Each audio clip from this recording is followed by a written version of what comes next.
Behind the worn counter of a dusty border town convenience store, Miguel arranges candy bars with the same precision he once used to organize dead drops in Kabul. His weathered hands betray nothing of his past, just as his quiet demeanor hides. 20 years of agency fieldwork. When 4 tattooed cartel soldiers burst through the door, weapons drawn, they see only an aging Clerk, easy prey. They miss his calculated glance toward the security mirror, the way his weight shifts subtly to access what's beneath their gister. They don't recognize the cold assessment in his eyes, the same eyes that once watched terrorist cells through rifle scopes across 3 continents. But before we jump back into the video, let us know where you're watching from. And if you're enjoying this story, don't forget to subscribe because I have something really special for you tomorrow. And now, back to the video. As the lead gunman demands the safe combination, he can't know he's just made the fatal error of threatening someone who engineered regime collapses before retiring to this forgotten corner of Texas. For these cartel enforcers, this was supposed to be a routine robbery. For Miguel, it's Tuesday. The leader, a man with a jaguar tattooed across his neck, waves his gun carelessly, gold teeth gleaming under the fluorescent lights. Viejo, you have 10 seconds to open that safe before I paint these walls with your brains. Miguel's face remains impassive, but his mind calculates distances, angles, threat assessments. 4 hostiles. 6 civilians scattered throughout the store. A young mother with a child in the back corner. An elderly couple by the coolers. A teenage boy frozen near the slushy machine. A truck driver who'd only stopped for coffee. The second, gunman starts grabbing cash from the register while the others fan out, knocking over displays and terrorizing customers. They're sloppy, undisciplined, nothing like the trained killers Miguel had faced in Chechnya or Syria. But they're dangerous, unpredictable, and the civilians complicate everything. 8 seconds, old man, the leader snarls, pressing the barrel against Miguel's temple. Miguel notices a barely perceptible tremor in the man's hand. Signs of cocaine use, probably within the last hour. His pupils are dilated despite the harsh lighting. Unstable. 7. The security camera in the corner isn't recording, hasn't worked in years. The nearest sheriff's deputy is stationed 20 miles away. No help is coming. 6. The smallest of the 4 gunmen nervously watches the door, the lookout. A new recruit, perhaps. He keeps glancing at the leader, seeking approval. 5. Miguel's fingers brush against the edge of the panic button beneath the counter. Standard procedure would be to press it, wait for authorities, cooperate to ensure civilian safety. But standard procedure was written for standard store clerks, not for men like him. 4. The mother in the back pulls her child closer, tears streaming silently down her face as she tries to become invisible behind a rack of chips. 3. Miguel's. Mind flashes to Kandahar, 2009. A similar standoff, 8 hostages, 4 terrorists. He'd saved 6 civilians that day, lost 2. An acceptable outcome by agency standards. 2. But this isn't Kandahar, and Miguel isn't operating under agency parameters anymore. 1. A decision crystallizes in Miguel's mind. His expression doesn't change, but something shifts behind his eyes. A switch being flipped from dormant to operational. The leader doesn't notice, couldn't possibly understand what's happening in the fraction of a second before he completes his countdown. But in that moment, Miguel Fuentes, formerly Agent 37291, Tier 1 operator, the CIA's most effective singleton in 3 decades of counterterrorism operations, makes a simple calculation. These men will not leave witnesses, and he will not allow more innocent blood to be spilled. Not today, not in his store. 0. And everything changes. Miguel Fuentes wiped down the counter of Lobo's market with practiced efficiency, his movements economical and precise. The 5 towers, AM desert quiet surrounded the isolated convenience store like a blanket. Just the soft hum of refrigeration units and the distant howl of a coyote somewhere in the scrubland. He enjoyed these pre-dawn hours before the store officially opened, when the world existed in perfect controlled stillness. The bell above the door jangled as Sheriff Ray Mendoza pushed through, his uniform already showing sweat stains despite the early hour. The July heat in this forgotten corner of Terrell County, Texas, was merciless. "Morning, Miguel," Ray said, making his way to the coffee machine. "Same as always?" Miguel nodded, already reaching for the large cup and the bottle of cream he kept specifically for the sheriff's morning ritual. "How's Diane?" he asked, his voice carrying the faint remnant of an accent despite decades of linguistic training. Doctor, says the chemo's working. Ray's weathered face brightened momentarily. 6 more weeks and we might be in the clear. Miguel allowed himself a genuine smile. In 3 years of running this store, he'd developed something dangerously close to friendship with Ray, against all his training about maintaining distance and anonymity. That's good news, Miguel said, sliding the coffee across the counter and waving away Ray's attempt to pay. On the house today. Ray took a long sip and sighed with satisfaction. God bless you, Miguel. Only decent coffee for 50 miles. He leaned against the counter. You hear about what happened over in Presidio last week. Miguel's face revealed nothing, but his interest sharpened. Presidio was an hour west, another border town, another fragile membrane between Mexico and the United States. Can't say I have, Miguel replied, continuing to stock cigarettes behind the counter. Los Sangre hit a bank there, 3 dead, including a teller with 2 kids. Ray's eyes had gone hard. They're moving east. FBI thinks they're establishing a new corridor through this stretch. Los Sangre, the Blood, one of the newer cartels that had broken off from the Sinaloa organization 5 years ago, known for extreme violence and theatrical displays of brutality. Miguel had read the intelligence briefs during his final years with the agency. Sounds ugly, Miguel commented neutrally, though his mind was already calculating increased risks, security vulnerabilities, potential exposure. Just watch yourself, Ray said. This place is isolated. Easy target if they decide to branch out beyond banks. He nodded toward the ancient security camera in the corner. That thing even work? Miguel shrugged. Owner says it's not in the budget. Your boss is a cheap bastard, Ray muttered. You should at least get a gun. Don't like guns, Miguel lied smoothly. He'd fired his last shot 3 years ago, the day he'd officially retired. A ceremonial firing of his service weapon at Langley's private range. After 20 years of violence across 3 continents, he'd promised himself a quiet life. Simple, anonymous, without complications. Ray snorted. Former Marine like you? Come on. The cover story. Miguel Fuentes, former Marine, wounded in Afghanistan, looking for quiet work until his VA benefits kicked in. It was thin, but it worked in a place where people minded their own business. That was a long time ago, Miguel said, letting a practiced weariness enter his voice. The sheriff finished his coffee. Well, I've got a spare Smith & Wesson if you change your mind. You're 10 miles from backup out here. Dispatch takes 20 minutes on a good day. Miguel nodded his thanks as Ray left. Once alone, he reached beneath the counter, fingers finding the hidden compartment where he kept a Glock 19, 3 magazines, and his old agency credentials sealed in plastic. Some habits were impossible to break, even in retirement. The morning proceeded with its usual rhythm. Truckers stopping for coffee and fuel. Local ranchers picking up supplies.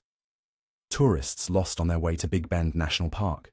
Miguel served them all with the same quiet efficiency, his eyes constantly scanning, assessing, categorizing, an operational awareness he couldn't turn off despite 3 years of trying. At noon, Elena Martinez arrived for her shift. 22, smart, taking online classes while working to support her younger siblings. Something about her reminded Miguel of his sister Carmela, who'd been killed in a Medellin cartel hit when he was just 16, the event that had set him on the path to the agency decades ago. Sorry I'm late, Elena said, tying her apron. Manny had a doctor's appointment. How's he doing? Miguel asked, genuinely interested in her 6-year-old brother's recovery from pneumonia. Elena's face brightened. Much better. Doctor says he can go back to school next week. She began restocking the coolers, while Miguel counted the register. They worked in companionable silence for a while, before Elena broke it. Miguel, can I ask you something? He looked up, instantly alert to the change in her tone. My cousin Jorge, he's been hanging around with some bad guys from across the border. Says he can make big money as a driver. Her voice dropped. I'm worried about him. Miguel felt something cold settle in his stomach. The cartels were always recruiting locals, especially young men eager to escape poverty. He'd seen this pattern repeat throughout Latin America, the Middle East, Southeast Asia. Vulnerable youths, lured by money and power, transformed into disposable assets. How old is Jorge? He asked carefully. 19. He dropped out of school last year. Elena's hands twisted her apron. My aunt's tried everything. He doesn't listen. Miguel considered his words carefully. For 3 years, He'd maintained his cover, avoided involvement, kept his head down. The agency had enemies with long memories and longer reach, but looking at Elena's worried face, he felt something crack in his carefully constructed isolation. "Tell him to come by the store," Miguel said. "I might have some work for him." Elena's face lit up. "Really? That would be amazing. He's a good kid, I promise. He just needs a chance." Miguel nodded, already regretting his impulse. Getting involved was dangerous. For himself, for Elena, for everyone. But some instinct, some remnant of the man he'd been before the agency hollowed him out, wouldn't let him turn away. After Elena left at 8 p.m., Miguel closed the store and drove his battered Ford pickup toward home. A small cabin 10 miles from town, isolated among scrub junipers and mesquite. The desert night had descended, stars crystalline in Thevis darkness above. He'd chosen this place for its isolation, its anonymity, its distance from his former life. But as he drove, Miguel noticed headlights behind him, maintaining the same distance through 3 turns. Tradecraft instincts, dormant but never dead, surged to the surface.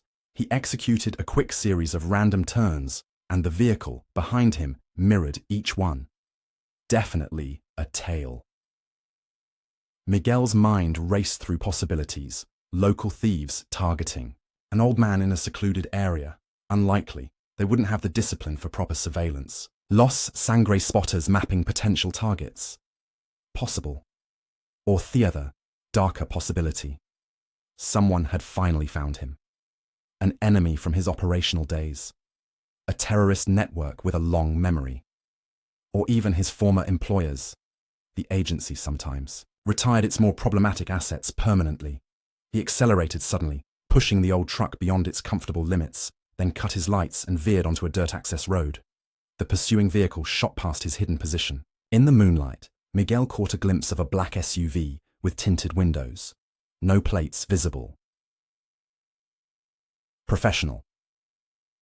Miguel waited 15 minutes, then took an alternate route home, using old ranch roads and game trails. Once at his cabin, he went through security protocols he hadn't used in years, checking for signs of intrusion, for surveillance devices, for the telltale traces of professional interest. Everything appeared untouched, but Miguel knew better than to trust appearances. He retrieved a satellite phone from beneath a loose floorboard and composed a text message to a number he'd memorized but never used. His emergency contact, his former handler, Daniel Keller. Possible compromise. Shadow surveillance. Black SUV. Professional. Advise. His finger hovered over the send button.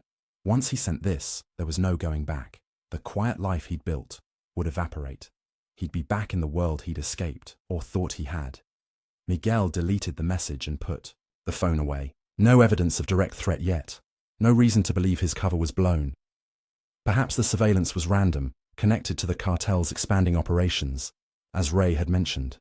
He would wait, watch, gather more information before acting.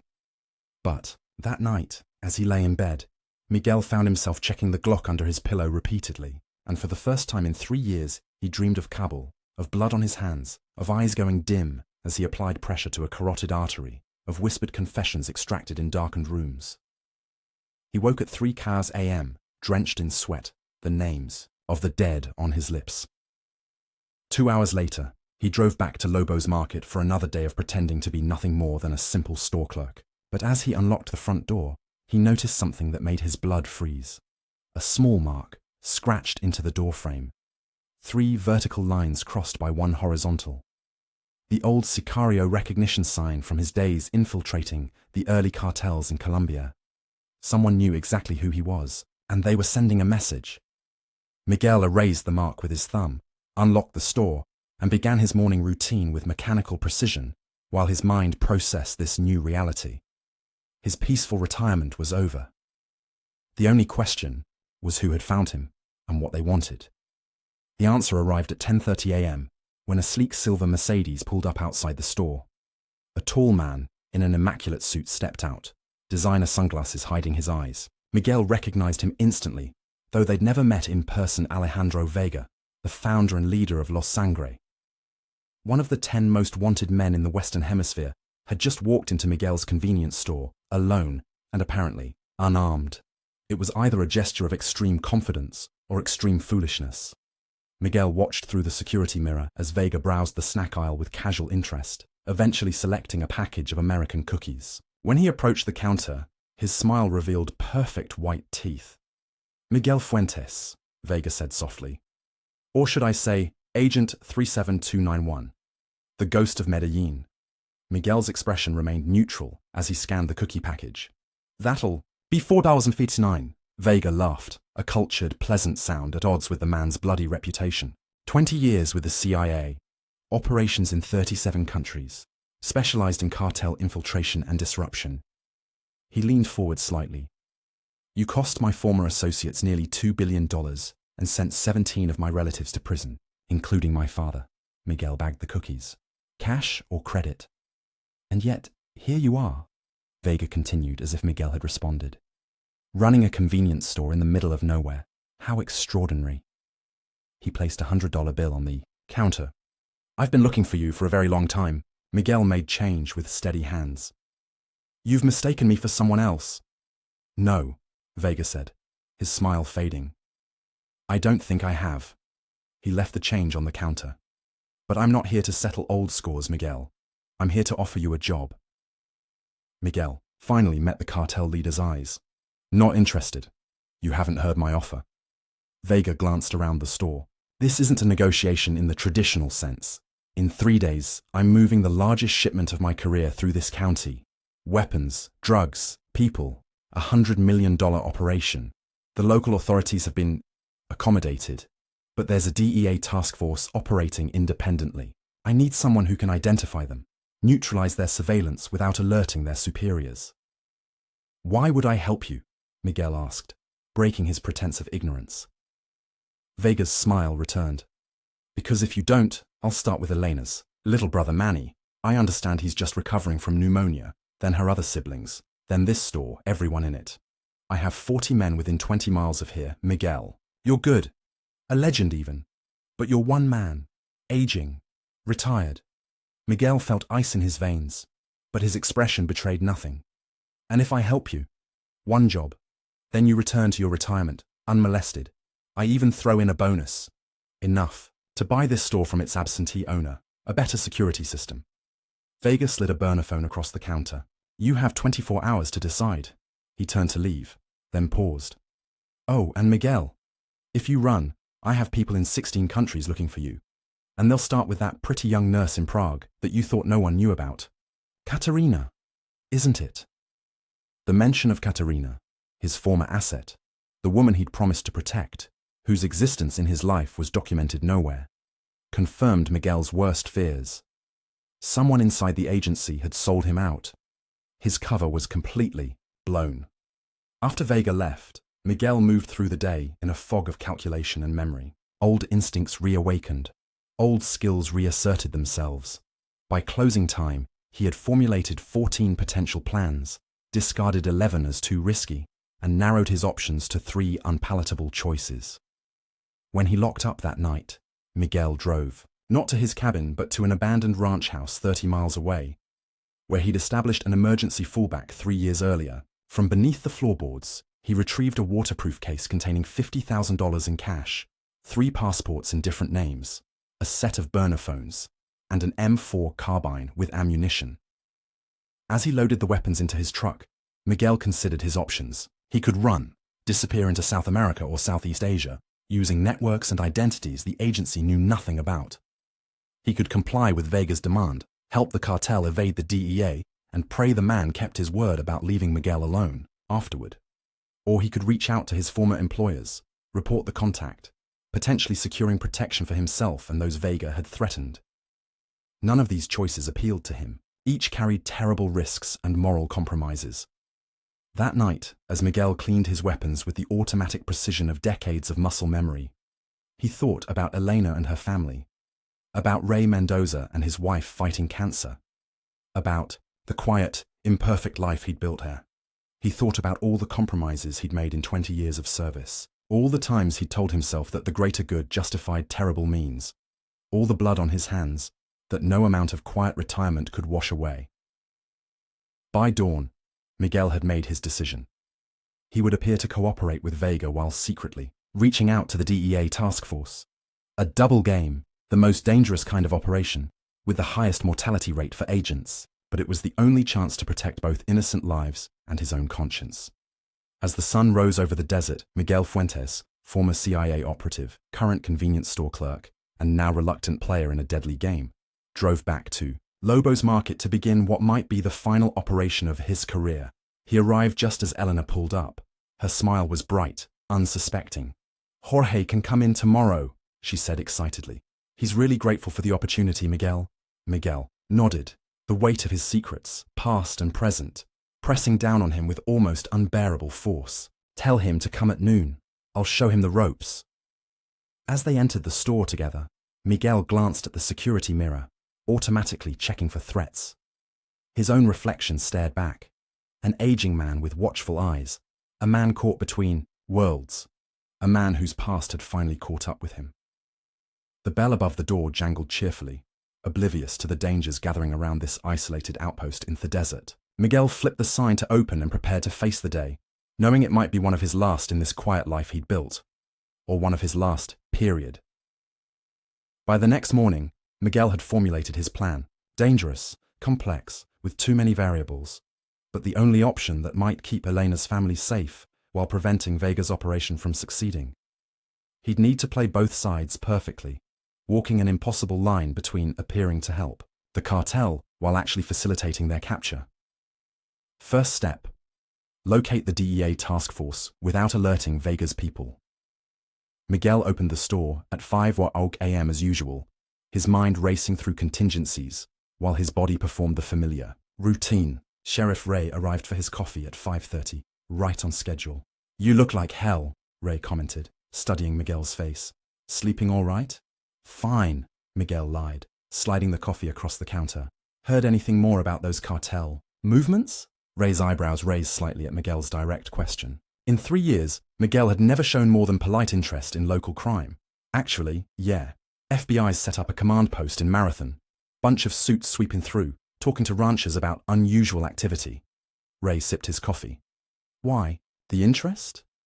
Miguel shrugged. "Just worried about the store, remote location and all that." Uh-huh. Ray didn't sound convinced.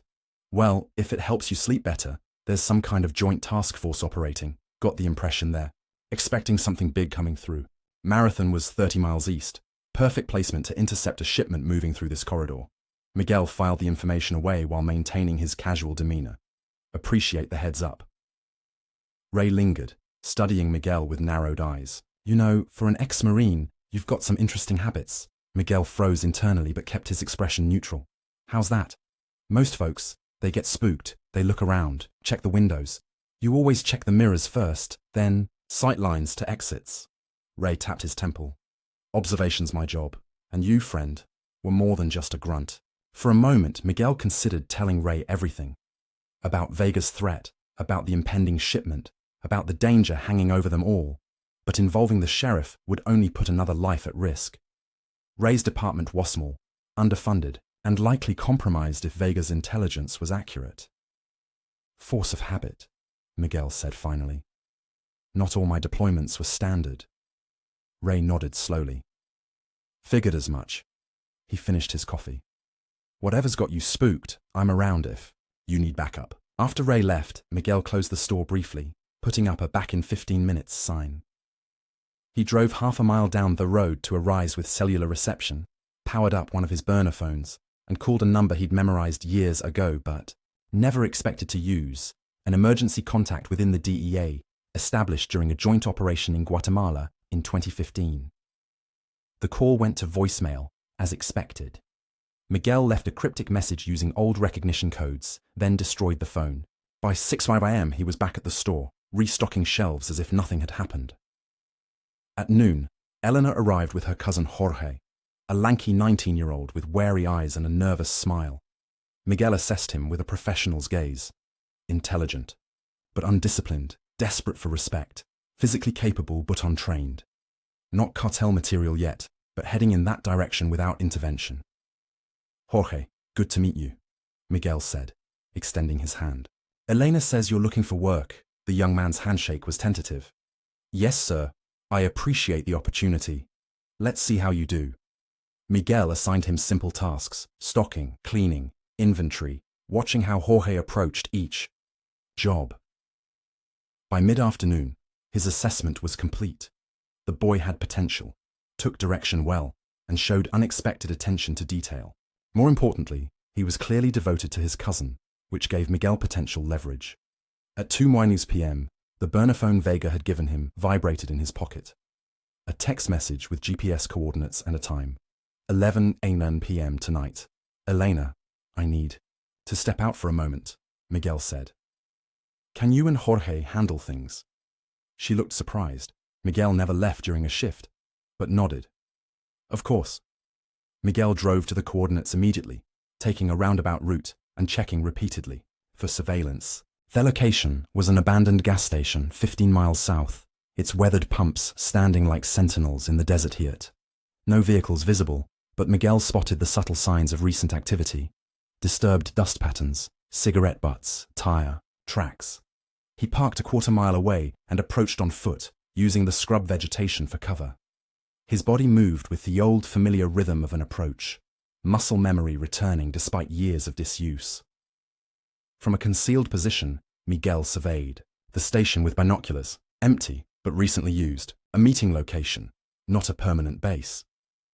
Miguel returned to his truck and drove back toward the store, but midway, he diverted to another location, a hunter's cabin owned by an absentee Californian. The lock was easily picked. Inside, Miguel found what he needed: a clear view of the highway leading to the abandoned gas station, minimal visibility from the road, and cellular reception. He placed a motion-activated camera overlooking the approach, linked to his phone, then returned to Lobo's Market. Elena looked relieved when he returned. Everything okay? Fine, Miguel said. Just had to check on something at home. The rest of the afternoon passed slowly. Miguel showed Jorge the closing procedures, explaining each step methodically. At 8:00 p.m., he sent them both home, locked up, and made preparations. From a hidden compartment in his truck, Miguel retrieved a small kit containing specialized equipment: surveillance gear, a tactical earpiece, a ceramic knife undetectable by standard metal detectors, and a small stash of pharmaceutical-grade stimulants. He hadn't used these tools in 3 years, had promised himself he never would again. Yet here he was, falling back into old patterns with disturbing ease. At 10:30 p.m., Miguel parked half a mile from the gas station and approached on foot, using the desert darkness as cover. He positioned himself within hearing distance but out of sight, settling into a small depression that offered both concealment and a clear view of the meeting area.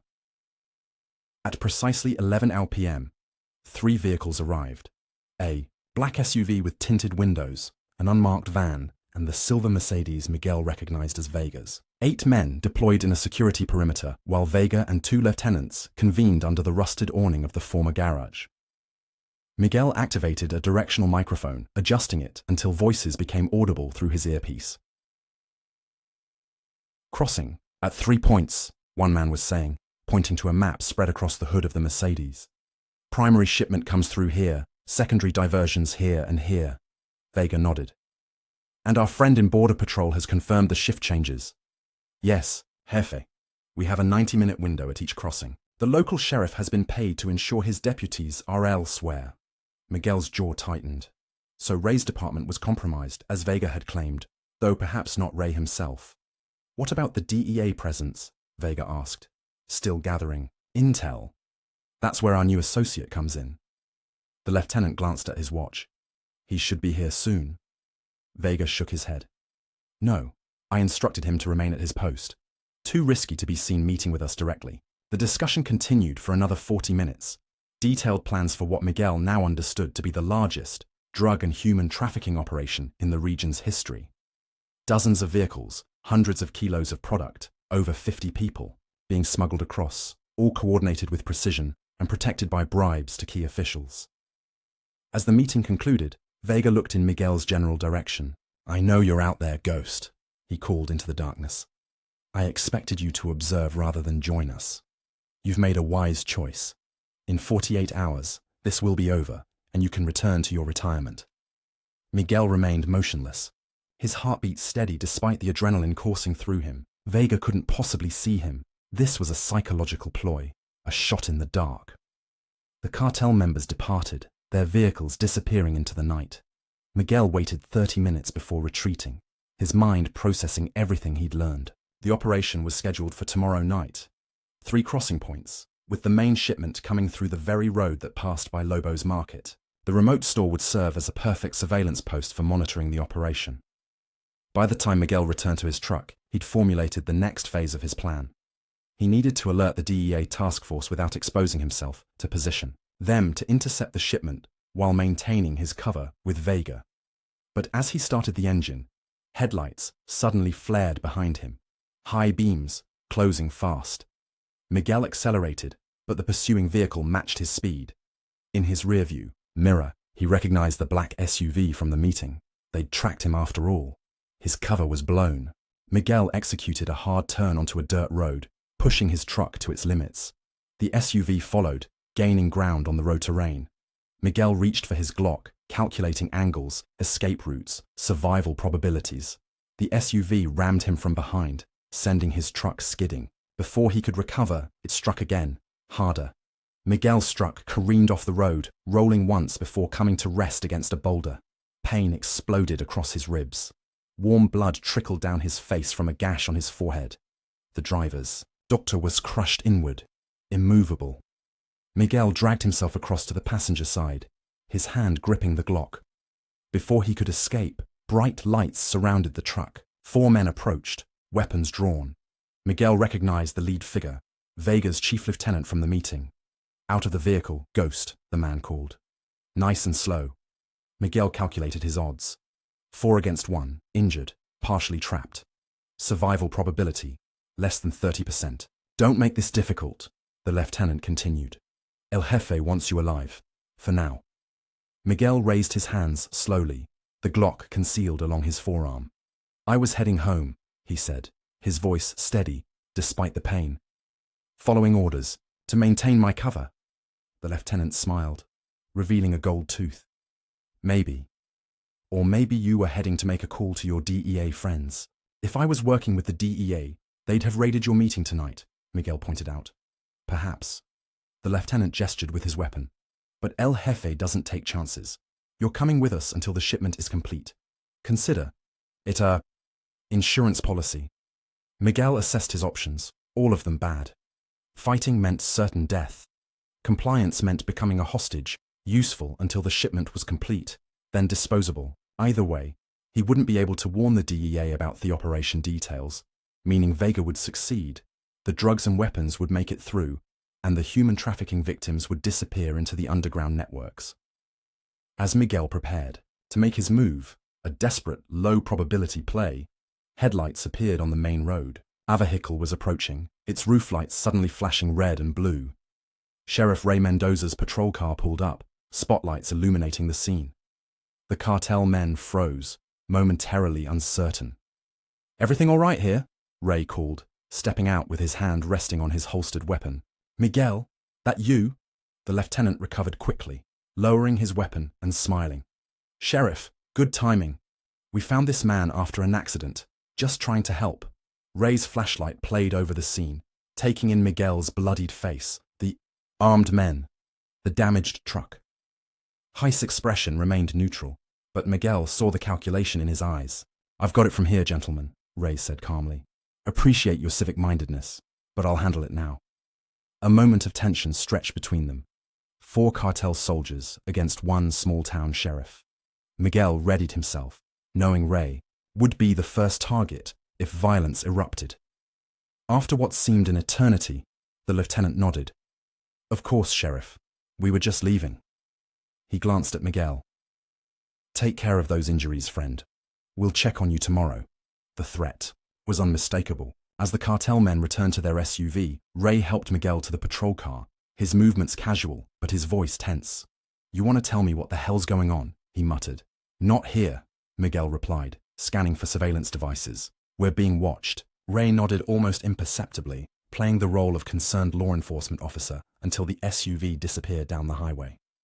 Then his demeanor changed instantly. All right, spill it. Those weren't good Samaritans, and you're not just an ex-Marine. Miguel weighed his options. Ray had just saved his life, possibly at the cost of his own safety. The sheriff deserved the truth, or at least part of it. I was CIA, Miguel said finally. Retired. Was. Ray's eyes widened slightly, but he showed no real surprise. Figured it was something like that. Those boys were Cartel, weren't they? Los Sangre. Miguel nodded. They're moving a major shipment through tomorrow night. Drugs, weapons, people. They want me to help identify and neutralize DEA surveillance. And are you going to? I was planning to warn the DEA, Miguel said. But now they're on to me. They'll be watching, and they've threatened Elena's family if I don't cooperate. Ray absorbed this, his face grim. So what now? Now, Miguel said, feeling the full weight of the situation crush down on him. We're in the middle of a cartel operation with no backup, no clean communications, and a leak somewhere in local law enforcement. And if we make one wrong move, innocent people die. Ray stared at the darkened highway. Including my deputies. If what you're saying is true, someone in my department, Ison Vega's payroll. Not necessarily your department, Miguel cautioned. Could be Border Patrol, county officials, state police. No way to know. Jesus. Ray rubbed his face. So what's the play? Miguel's ribs throbbed, his head pounded, but his mind remained clear. First, we need secure communications with the DEA task force. Then we need to identify which of the 3 crossing points is the primary shipment route. Then we need to make Vega believe I'm helping him while actually positioning the DEA to intercept all 3. And how do we do all that with you injured, and both of us being watched? Miguel's eyes met Ray's. We don't. I do. You take me to the hospital as expected. Make it official. Report the accident. While there, I'll make contact with the DEA. And leave me in the dark? Hell no. Ray's voice hardened. This is my county, my people at risk.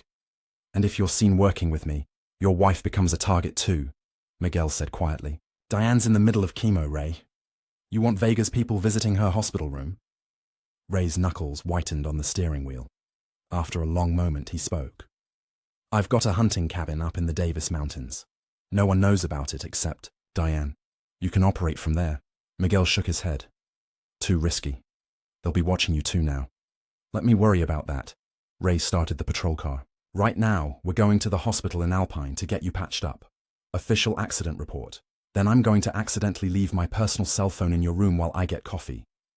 Miguel raised an eyebrow. Your personal phone? The one with the secure messaging app my nephew installed. The tech-savvy kid who works for the FBI in El Paso. Ray allowed himself a small smile. Not all of us small-town cops are technologically challenged, you know. For the first time since Vega had walked into his store, Miguel felt a flicker of hope. But as they drove toward Alpine, the reality of their situation settled over him like a shroud. He was injured, compromised, operating without agency resources, with only a small-town sheriff as backup against a major cartel operation. And in less than 48 hours, Vega's shipment would move through, unless Miguel could stop it. Which meant returning to the very skills, the very life he'd sworn to leave behind. The life that had cost him everything once before.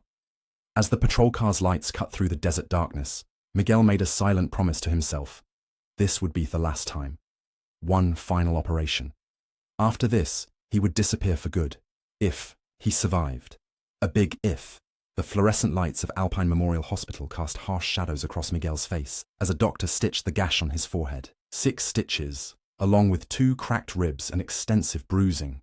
Not the worst injuries he'd sustained in his career, but enough to slow him down at a time when speed was essential. Sheriff Ray hovered nearby, maintaining his official demeanor, while hospital staff moved in and out of the examination room. Once they were alone, he placed his personal cell phone on the bedside table. Gotta make a call. Be right back, he said loudly for the benefit of anyone listening outside. Then, in a whisper, phone has a secure messaging app. Password is Diane's. Birthday, month, day, year, no spaces. After Ray left, Miguel picked up the phone and quickly entered the password. The app was cleverly disguised as a phishing guide, but once opened with the correct credentials, it provided encrypted communication channels. Miguel typed a message to Ray's nephew at the FBI. Need urgent connection to DEA task force in Marathon. Matter of national security. Verification code, Sandstorm 37291.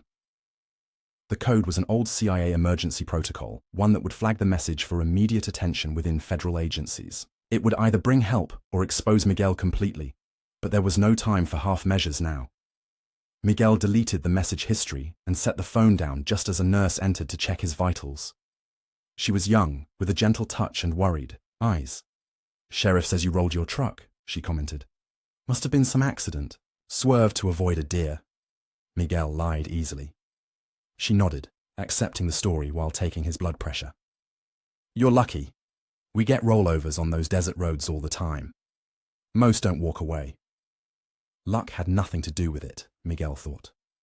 20 years of survival training had taught his body to instinctively protect vital areas during impact. Still, he smiled at the nurse in agreement.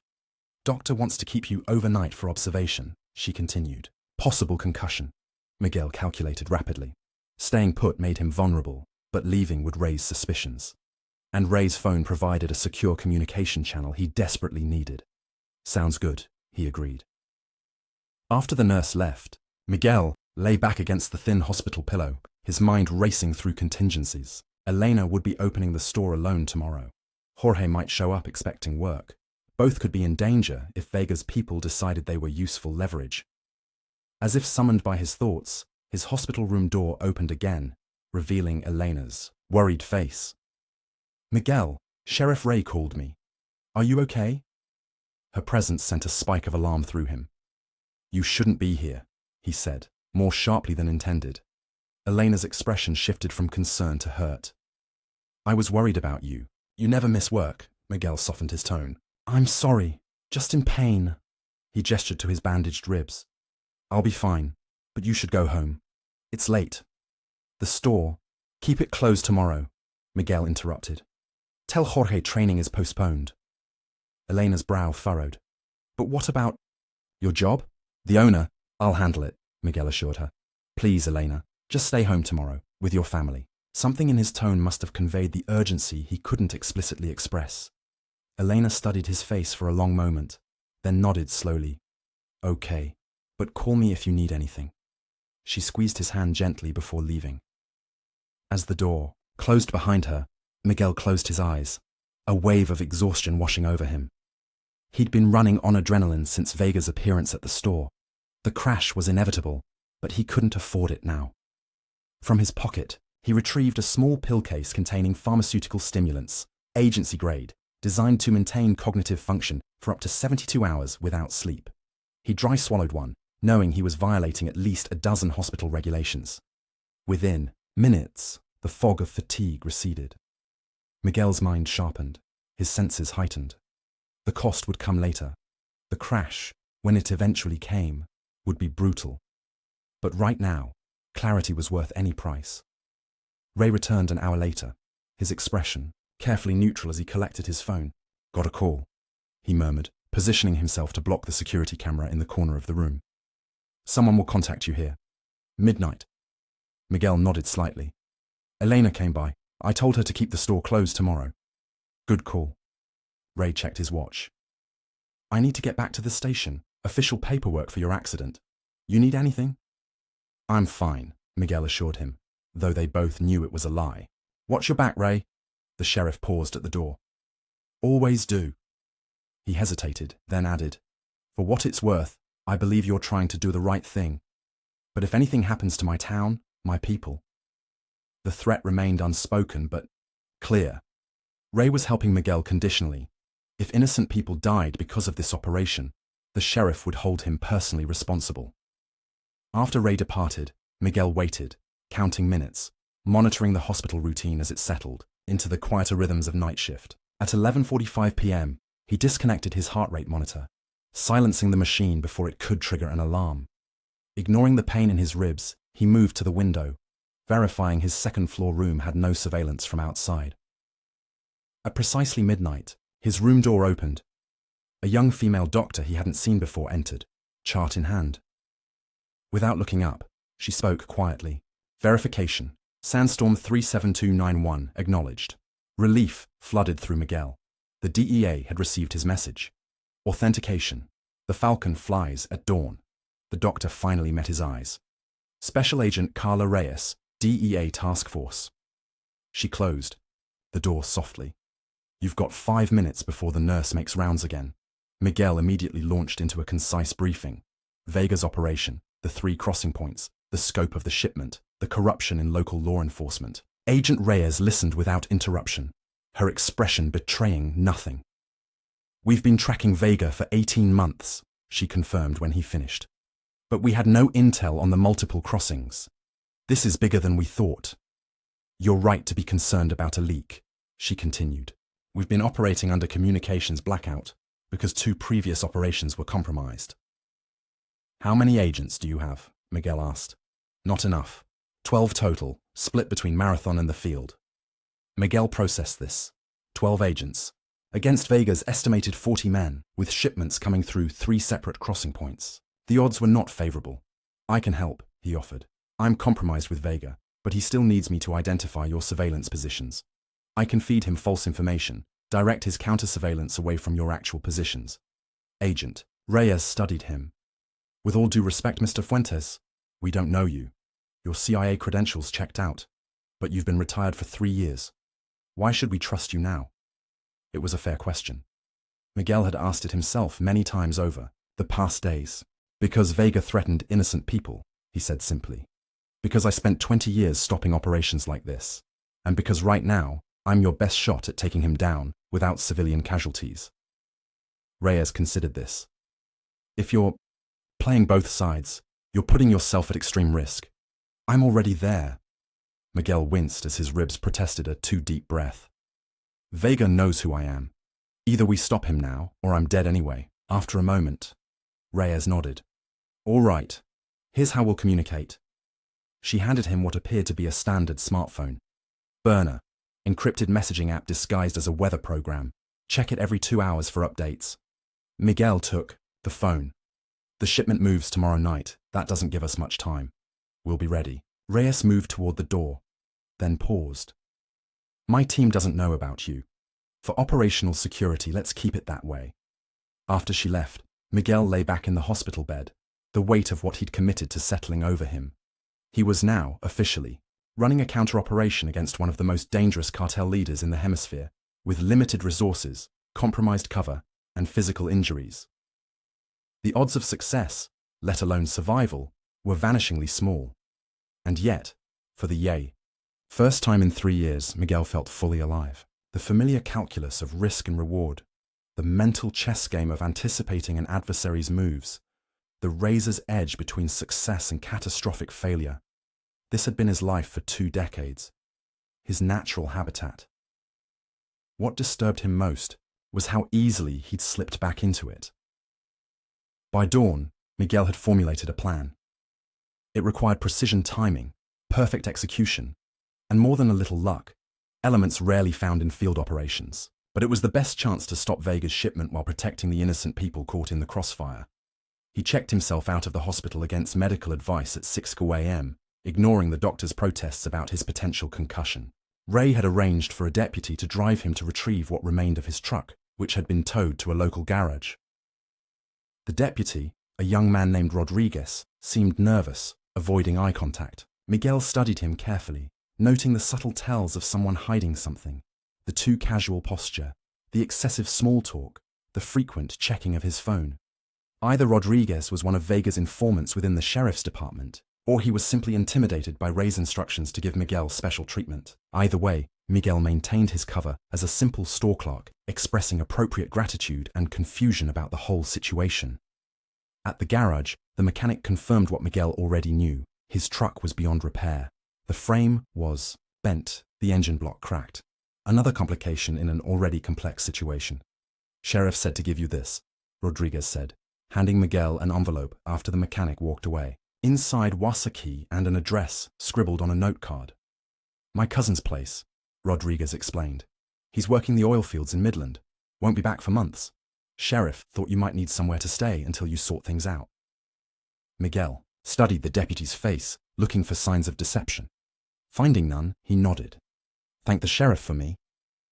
Rodriguez drove Miguel to the address, a small trailer on the outskirts of town, isolated enough for privacy but not so remote as to be an obvious hideout, perfect for Miguel's needs. I can run you to the store tomorrow if you need, Rodriguez offered as Miguel exited the patrol car. Thanks, but I've arranged for it to stay closed today, Miguel replied, testing the waters. Need time to recover. Rodriguez's expression flickered momentarily. Surprise, concern, before settling back into professional neutrality. Sure thing, call the station if you need anything. As the patrol car pulled away, Miguel memorized the license plate, then entered the trailer, conducting a quick butthrow sweep for surveillance devices. Finding none, he set up a rudimentary command post, using the kitchen table as his planning surface. The DEA phone buzzed with a message. Task Force positioning complete at Crossing B. Awaiting your intel on surveillance vulnerabilities. Crossing B, the central route, where Vega planned to move the human trafficking victims. The DEA was establishing positions, but without knowing where Vega's counter-surveillance would be looking, they remained vulnerable. Miguel's burner phone from Vega lit up next. A text message. Status report. He responded carefully. Discharged from hospital. Cover maintained. Sheriff suspects nothing. Awaiting instructions. The reply came almost immediately. Vehicle will collect you at 1400 hours. Be ready. 2 o'clock. 6 hours to prepare. Miguel checked his weapons, the Glock from his store stash, a backup .38 revolver from his emergency kit, limited ammunition, no body armor, minimal tactical equipment. He was drastically under-resourced for what was to come.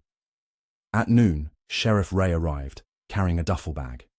His expression was grim as he entered without knocking. Rodriguez report in? Miguel asked, not looking up from the map he'd been studying. Yeah. Says you seemed normal. In pain, but coherent. Ray set the duffel on the table.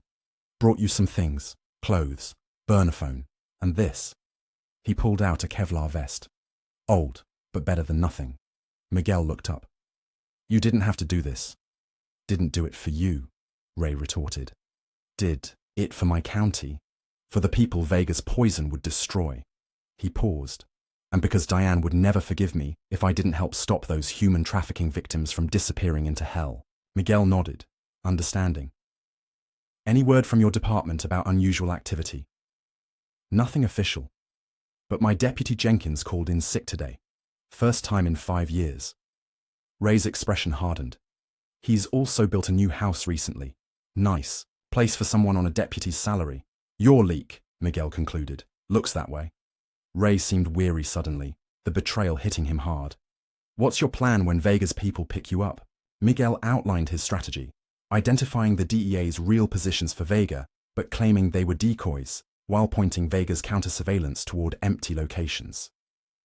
It would give the DEA task force the element of surprise, while making Miguel appear to be fulfilling his end of the bargain. And when Vega realizes you've double-crossed him? Ray asked. Miguel's expression remained impassive. I'll be in the wind by then. Ray didn't look convinced. These aren't amateurs. They'll have someone watching you. I know. Miguel didn't elaborate on how he planned to handle that particular problem. Some details were better left unspoken, even with allies. At 1:30 p.m., Ray left, promising to position himself away from the operation to maintain his cover, but ready to provide emergency backup if necessary. Miguel changed into the fresh clothes, strapped on the Kevlar vest, and concealed his weapons. The pain in his ribs had settled to a dull throb, manageable with the right breathing techniques and the last office agency stimulants. At precisely 2 p.m., a black SUV pulled up outside the trailer. Miguel watched through the window as 2 men exited the vehicle, the same ones who had run him off the road the previous night. They approached the trailer with weapons visible, making no attempt at subtlety. Miguel opened the door before they could knock. Right on time. The larger of the 2 men, the one with the gold tooth, grunted. El Jefe wants to see you. Let's not keep him waiting then, Miguel replied calmly, stepping outside and pulling the door shut behind him. He allowed them to pat him down, surrendering the Glock they found under his jacket without protest. The backup .38, strapped to his ankle beneath his jeans, went undetected. The drive took 40 minutes, winding through back roads until they reached a sprawling ranch house set against the foothills. Security was visible everywhere. Armed men patrolling the perimeter. Cameras mounted on fence posts. Vehicular checkpoints. This was Vega's forward operating base, and it was professional grade. Inside, Miguel was escorted to what had once been a dining room, but now functioned as an operations center. Maps covered the walls, communications equipment filled 3 tables, and a dozen men monitored screens and radios. In the center of it all stood Alejandro Vega, immaculate as always in a tailored suit despite the desert heat. "Miguel," Vega greeted, him with the false warmth of a man speaking to an old friend rather than a coerced asset. "How are your injuries?" "I'll survive," Miguel replied neutrally. "Good, good." Vega gestured to the maps. "We're nearly ready. Just one missing piece, the DEA task force positions." His smile remained pleasant, but his eyes hardened. "That's where you come in." Miguel maintained his professional demeanor, neither resistant nor eager. "I located 3 surveillance posts yesterday, before your men interrupted my reconnaissance. I'll need to verify if they're still active." "Show me," Vega ordered. Miguel approached the map and indicated 3 locations, all actual DEA positions he'd deduced, but not the complete picture. "Here, here, and here. Classic surveillance triangle, but these will be decoys." Vega studied the marks. Decoys. Standard DEA protocol for high-value operations. Visible posts to draw attention while the real surveillance operates from secondary positions. Miguel pointed to another area of the map. "Their actual command center will be here, with forward observation posts here and here." The locations he indicated were entirely fabricated. Empty stretches of desert where Vega's counter-surveillance would find nothing. Vega assessed the information, his eyes calculating. "You seem very certain." "It's basic agency counter-narcotics procedure," Miguel replied, with practiced confidence. "I ran similar operations in Colombia and Mexico for 15 years. After a moment, Vega nodded. "Very well." He turned to his lieutenants. "Adjust the routes accordingly. Send teams to verify these positions." For the next several hours, Miguel watched as Vega's operation took shape. It was impressive in its scope and complexity. Multiple vehicles, carefully timed movements, redundant communication systems. The cartel leader clearly had military-grade operational planning capabilities. In another life, he might have been a highly effective field commander for legitimate forces. As evening approached, Vega's lieutenant, Miguel had learned his name was Cesar, approached with a satellite phone. "Call the store," Cesar instructed. "Ensure it remains closed tomorrow." Miguel dialed Elena's home number, aware that every word would be monitored. When she answered, he kept his tone casual, explaining that his injuries required another day of recovery. He could hear the concern in her voice, the questions she wanted to ask but didn't. "Just rest, Miguel," she said finally. "Jorge and I will manage when you're ready to reopen." "Thank you," he replied, wanting to warn her to stay far away, to take her family and leave town, but unable to say anything that would alert Vega's men. "I'll call again tomorrow." After hanging up, Miguel checked the DEA phone discreetly. A new message had arrived. Positions established at all 3 crossing points. Awaiting final confirmation of primary route. He needed to get this critical information to the task force, but Vega's men were watching him constantly now. The opportunity came when Cesar ordered him to review the map once more, pointing out any additional DEA tactics they should expect. As Miguel leaned over the map, he deliberately knocked a cup of coffee onto the table, creating momentary chaos.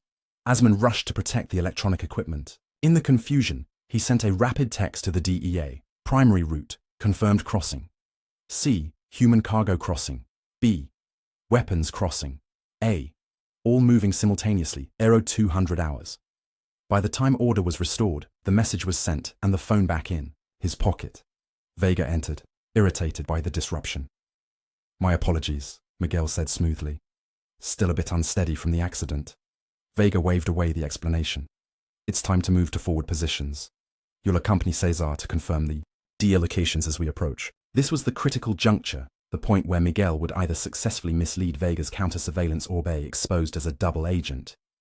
Everything depended on the next few hours. As they prepared to depart, Miguel noted the time, 9 p.m. 5 hours until the shipments moved. 5 hours to ensure the DEA was in position while maintaining his cover. 5 hours until Vega discovered his betrayal. 5 hours to survive. The desert night pressed against the windows of the SUV as Cesar drove Miguel toward the first crossing point. 2 additional cartel soldiers rode in the back, weapons ready. Miguel's borrowed Kevlar vest felt heavy against his injured ribs, a constant reminder of his vulnerability. "You will identify the DEA vehicles," Caesar instructed, his voice cold and professional. You will point out any surveillance equipment. You will miss nothing. Understood, Miguel replied with equal professionalism. The first location, Crossing A, where the weapons shipment would come through, revealed no signs of DEA presence, exactly as Miguel had planned. They spent an hour scanning the area, Miguel deliberately focusing on irrelevant details, wasting time while appearing thorough. Nothing here, he concluded finally. They must have changed their approach. Cesar seemed suspicious, but had no basis to dispute Miguel's assessment. They moved to the second location, Crossing B, the human trafficking route. Here, Miguel directed them away from the actual DEA positions, focusing instead on an abandoned ranger station that offered a similar vantage point, but was currently unoccupied. There, he said, pointing toward the darkened building. Standard hide site. They'll have infrared equipment, probably satellite uplink.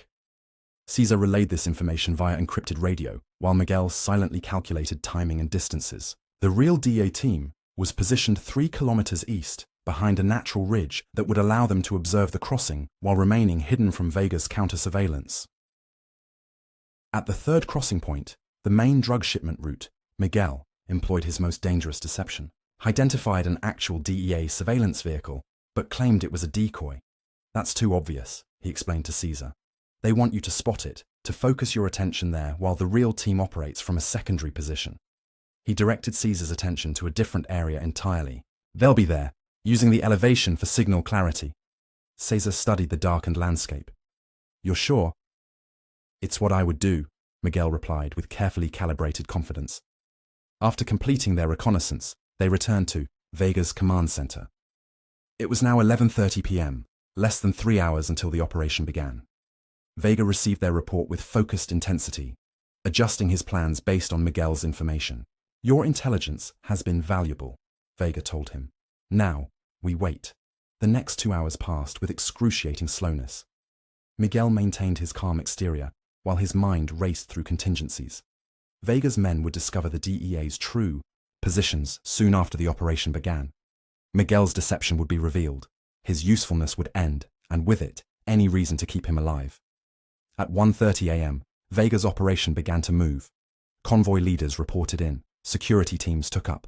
Positions, communications checks were completed. It was an impressive demonstration of cartel logistics and discipline. You will remain here, Vega informed Miguel. With me. To monitor the DEA response. It was the worst possible development.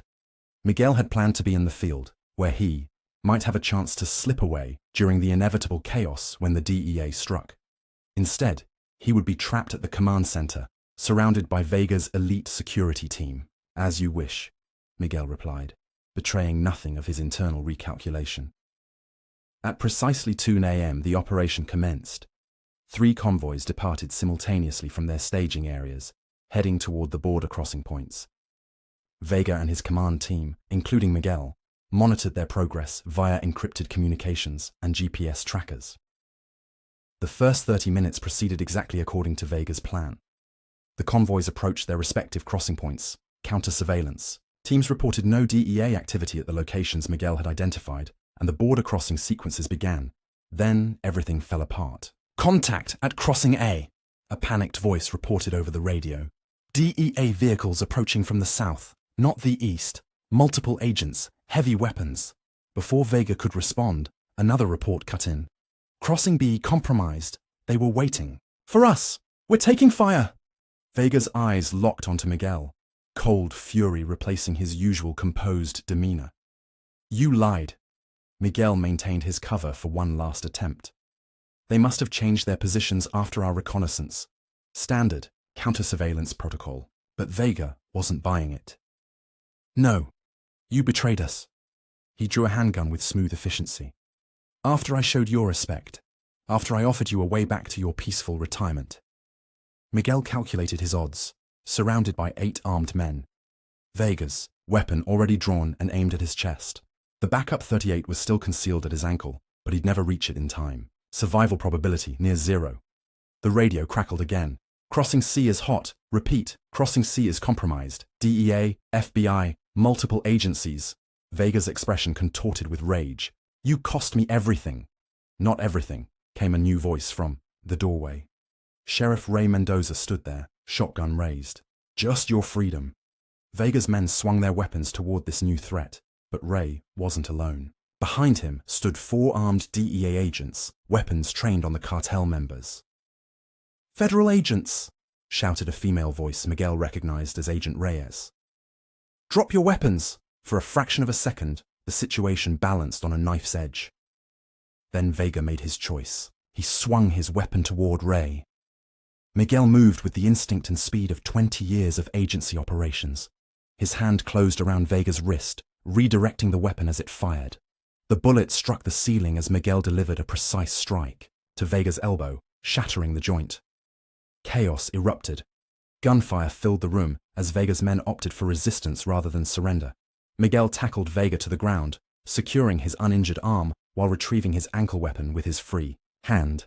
"Don't move," he ordered, pressing the .38 against Vega's temple. The firefight was brief, but intense. When it ended, 3 of Vega's men lay dead, 2 were wounded, and the rest had surrendered. Agent Reyes approached Miguel, who still had Vega.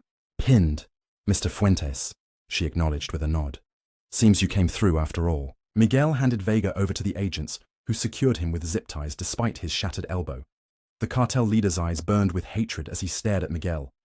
"You're dead," he hissed. "If not today, then tomorrow, or the next day. Los Sangre never forgets."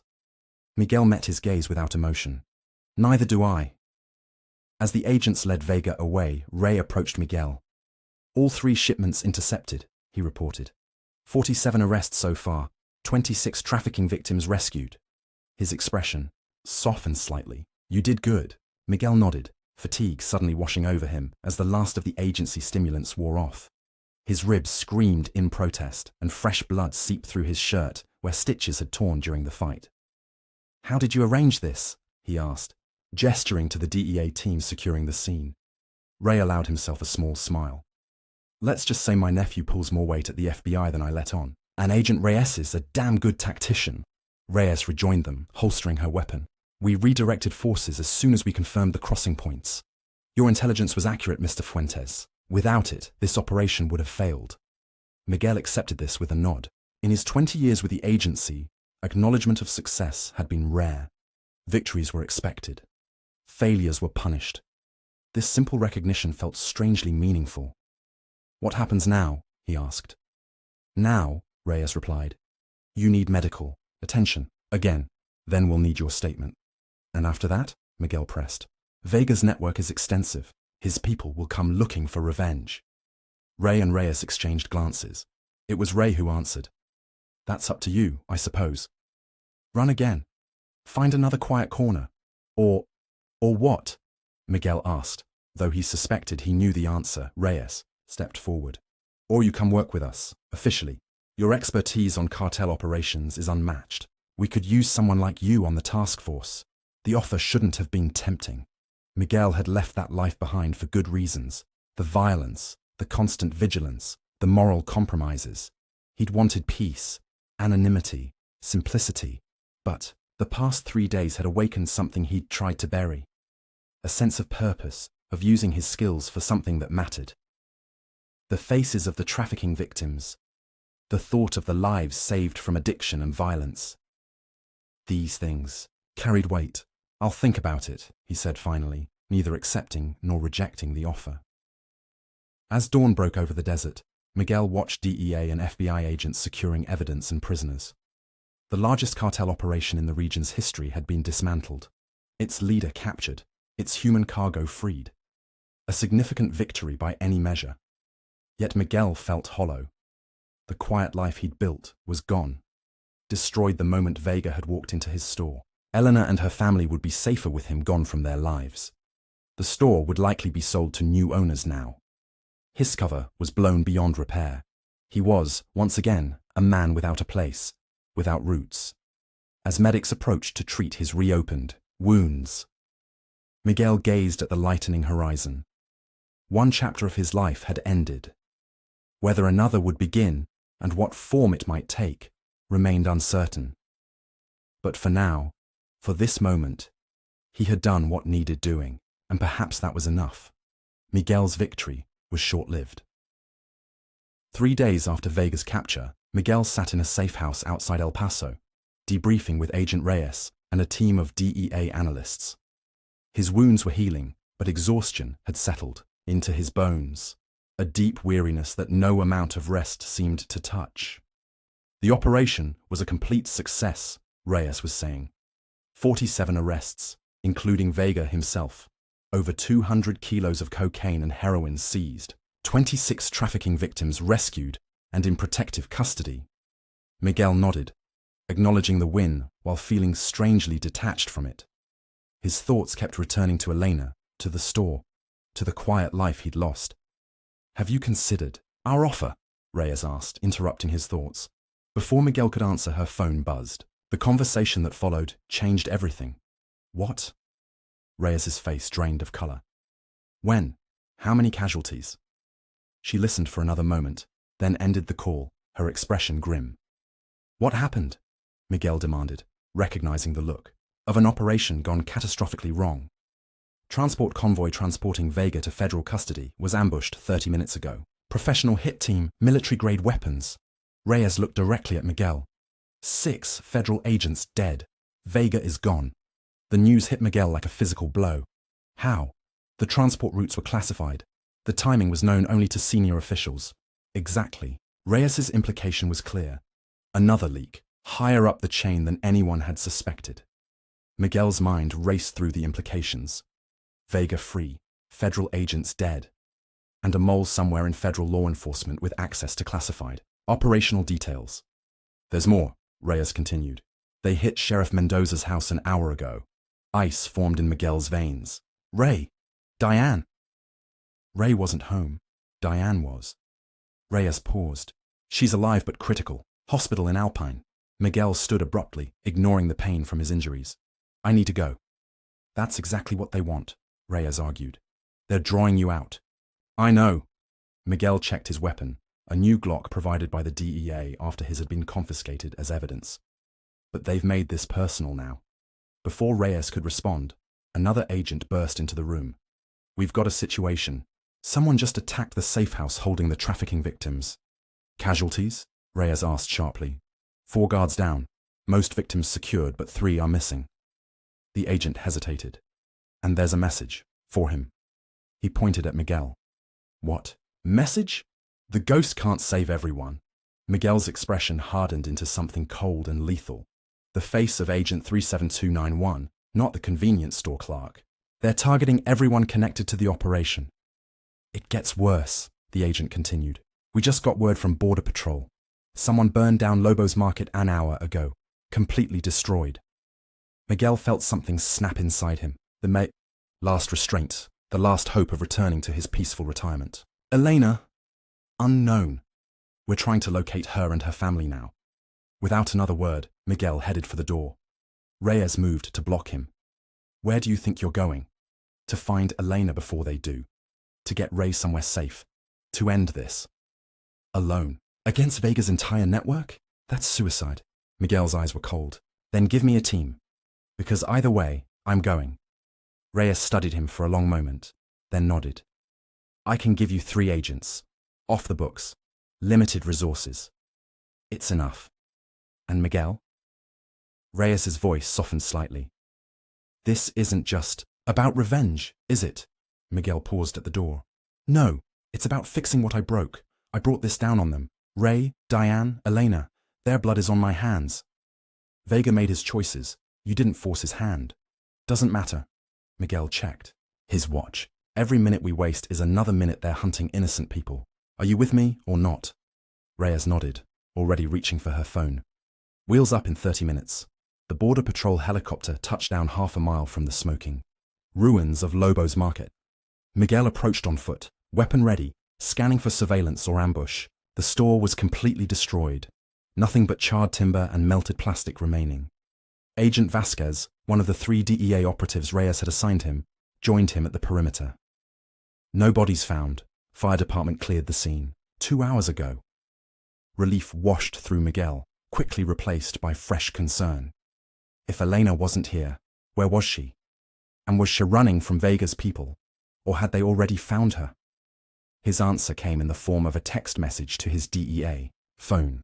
We have the girl and her family. Trade only. You for them. Instructions to follow. Miguel showed the message to Vasquez. Can you trace it? The agent shook his head. Bounced through too many proxies. Professional. Miguel's mind raced through options, none of them good.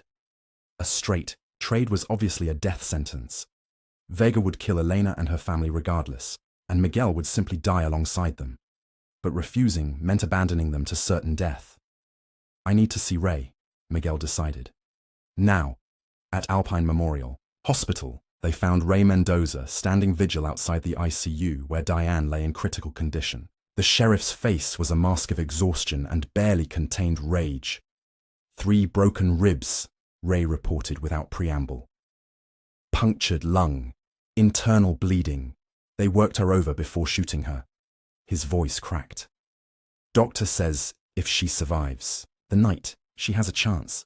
Miguel placed a hand on Ray's shoulder. I'm sorry. This is my fault. Ray shook his head. No, it's Vega's fault. He looked at Miguel with red-rimmed eyes. Tell me we're going to make him pay. We are. But first we need to find Elena and her family. Vega has them. Ray straightened immediately. What do you need? Your hunting cabin, the one no one knows about. Understanding dawned in Ray's eyes. You're setting a trap. Yes, but I need someplace secure to plan, someplace Vega's people won't know about. Ray glanced back toward the ICU. I can't leave Diane. I know. Just give me the location and keys. I'll handle the rest. Ray hesitated only briefly before reaching into his pocket and removing a set of keys. There's a gun safe behind the bathroom cabinet. Combination is Diane's birthday, backwards. Miguel took the keys. I'll bring them back when this is over. And Ray, I promise you, Vega will pay for what he did to Diane. As Miguel turned to leave, Ray called after him. Miguel, whatever you're planning, make sure you survive it too. Enough people have died. The hunting cabin was exactly what Miguel needed. Isolated, defensible, with clear sightlines in all directions. Within hours, he had transformed it into an operational planning center, maps and satellite images covering the walls, communications, equipment set up, weapons checked and positioned. Agent Vasquez and the other 2 DEA operatives, Chen and Diaz, watched with professional appreciation as Miguel worked with the focused efficiency of a career operative. This wasn't the convenience store clerk they'd heard about, but a ghost from the agency's darkest corners returning to life. What's the play? Chen asked finally. Miguel pointed to the map. Vega will want to make an example of me. Public. Painful. He'll choose somewhere isolated, but with enough space for his people. He circled an area in the desert. There's an abandoned mining facility here. Perfect for his purposes. Remote, multiple, approach routes, plenty of space to stage his people. How can you be sure that's where he'll go? Diaz questioned. Because it's where I would go, Miguel replied.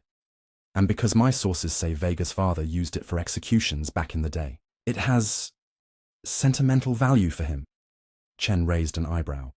Sources? I thought you'd been retired for 3 years. Miguel didn't elaborate. Some contacts were better left unnamed, especially those still active within cartel circles. The DEA phone buzzed with another message. Tomorrow, noon. Come alone to GPS coordinates. Any sign of law enforcement, the family dies. The coordinates match the mining facility exactly. He's predictable, Miguel noted with grim satisfaction, which gives us an advantage. Throughout the night, they planned the operation in meticulous detail.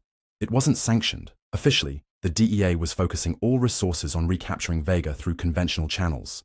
But Reyes had given Miguel these 3 agents with her unofficial blessing, understanding that sometimes the book had to be set aside to achieve justice. By dawn, the plan was set. High risk, with too many variables, but their only real option given the time constraints and limited resources. Get some rest, Miguel told the others. Tomorrow will test all of us.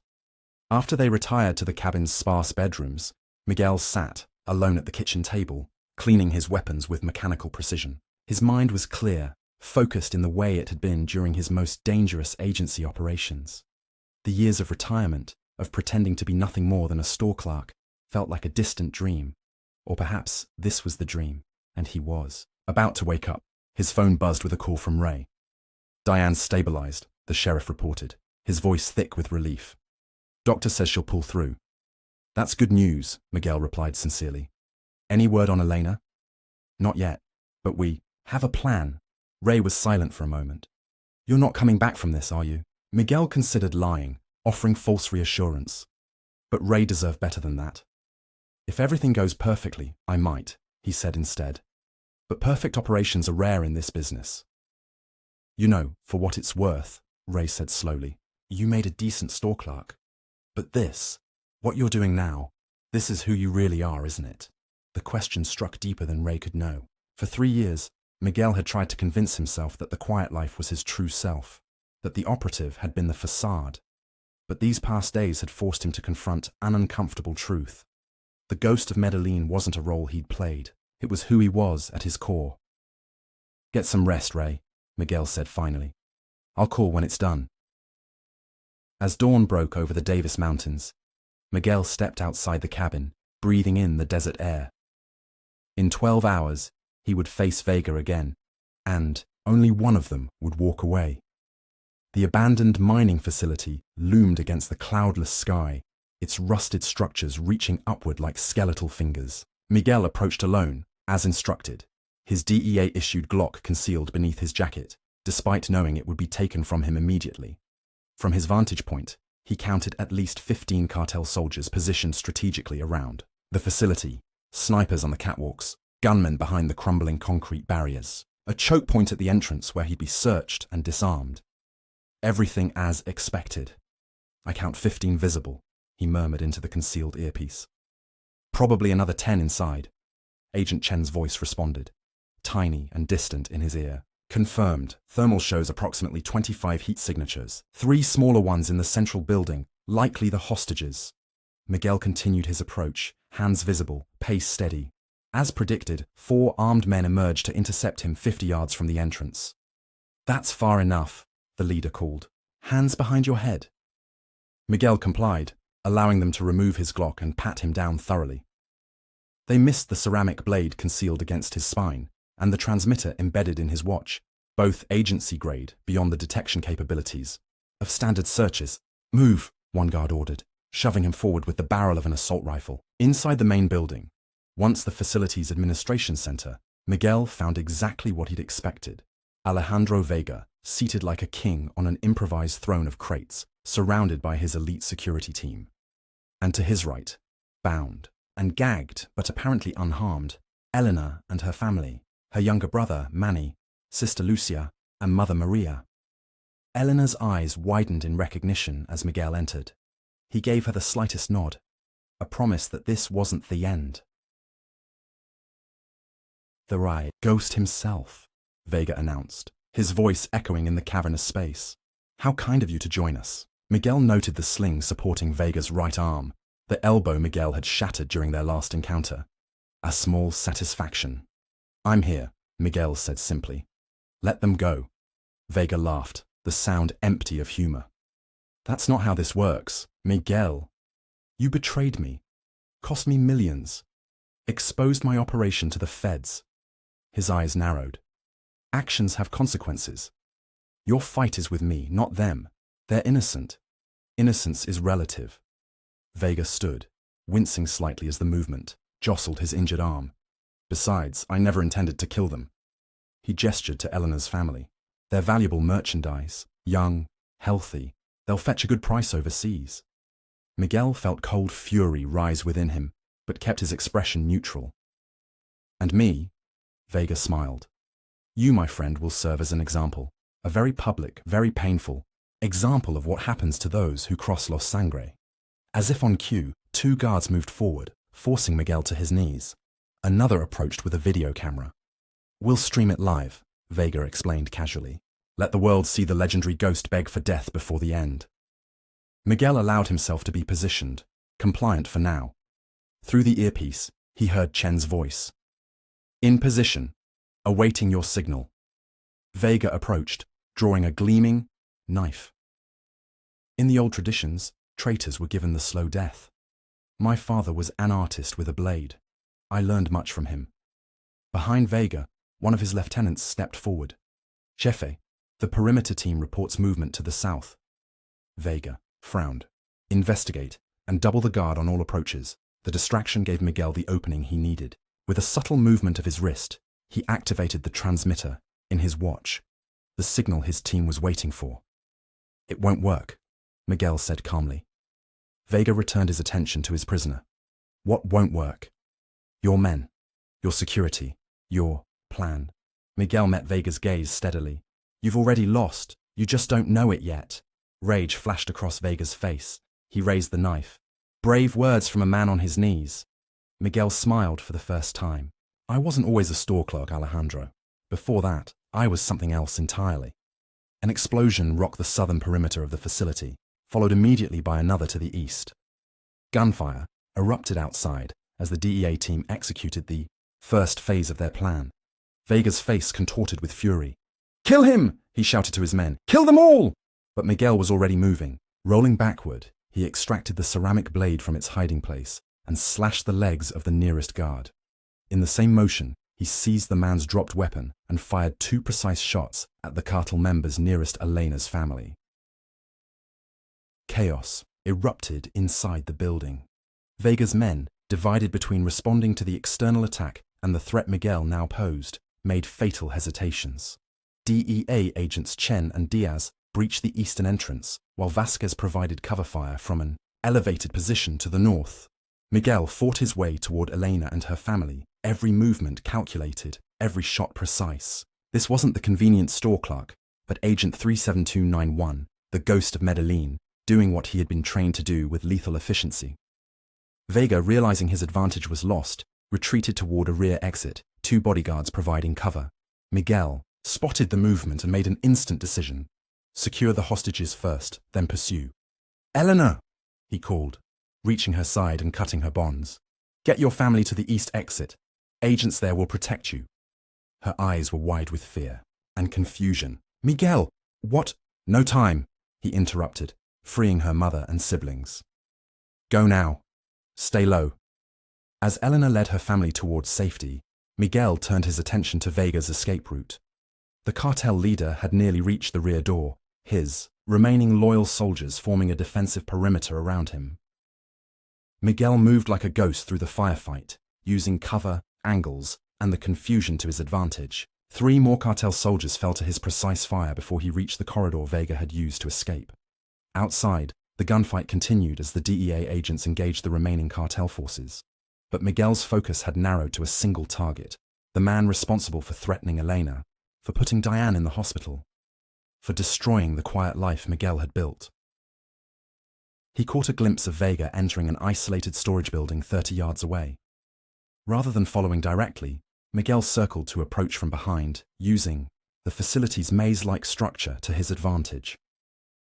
When he entered the building, the silence was immediate and complete, a stark contrast to the chaos outside. Dust motes floated in shafts of sunlight streaming through holes in the decaying roof.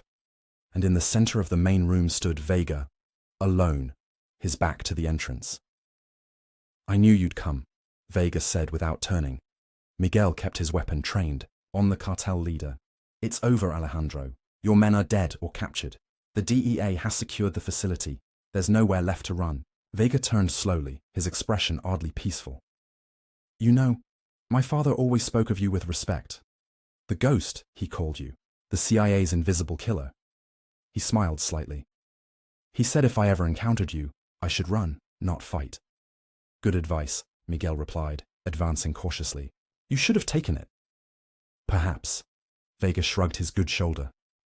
But then, we are who we are, aren't we? You couldn't remain a simple store clerk any more than I could walk away from my father's empire. The observation struck uncomfortably, close to Miguel's own recent thoughts. Hands where I can see them, Miguel ordered, closing the distance between them. You're going back to federal custody. Vega laughed softly. Am I? I don't think so, Ghost. With surprising speed, Vega produced a small handgun from his sling. The arm Miguel had thought was genuinely immobilized. As Vega raised the weapon, Miguel fired twice.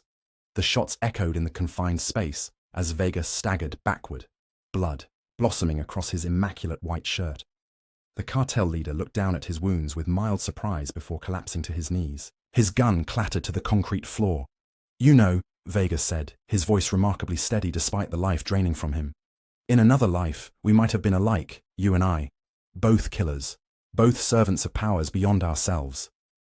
Miguel approached cautiously, kicking Vega's weapon away. "The difference is, I chose to stop." Vega smiled through blood-stained teeth. "Did you? Really?" His eyes locked with Miguel's. "Look at yourself now. Look at what you've done these past days. This is who you are, Ghost. This is who you'll always be." Miguel watched impassively as Vega slumped to the floor, his breathing growing shallow. "Maybe," he acknowledged quietly, "but at least I tried to be something better." Vega's eyes glazed as the last of his strength faded. "It doesn't matter," he whispered. "Los Sangre will continue. Someone will take my place. The blood never stops flowing." With those words, Alejandro Vega, cartel leader, son of a drug lord, Miguel's nemesis, died on the dusty floor of an abandoned mining facility. Miguel stood motionless for a long moment, his weapon still trained on Vega's body. The cartel leader's final words echoed in his mind. "This is who you are, Ghost. This is who you'll always be." The sound of approaching footsteps roused him from his thoughts. Agent Reyes entered, weapon ready, flanked by a tactical team in full gear. "Miguel!" she called, scanning the scene. Her eyes found Vega's body, then Miguel's expressionless face. "It's over. Their facility is secure. Elena and her family are safe." Miguel nodded, finally lowering his weapon. "Casualties: 2 agents. Wounded, none critical. 17 cartel members dead, 9 in custody." Reyes approached, studying him with professional concern. "You okay?" Miguel considered the question. Was he okay? He'd returned to the life he'd tried to leave behind. He'd killed again.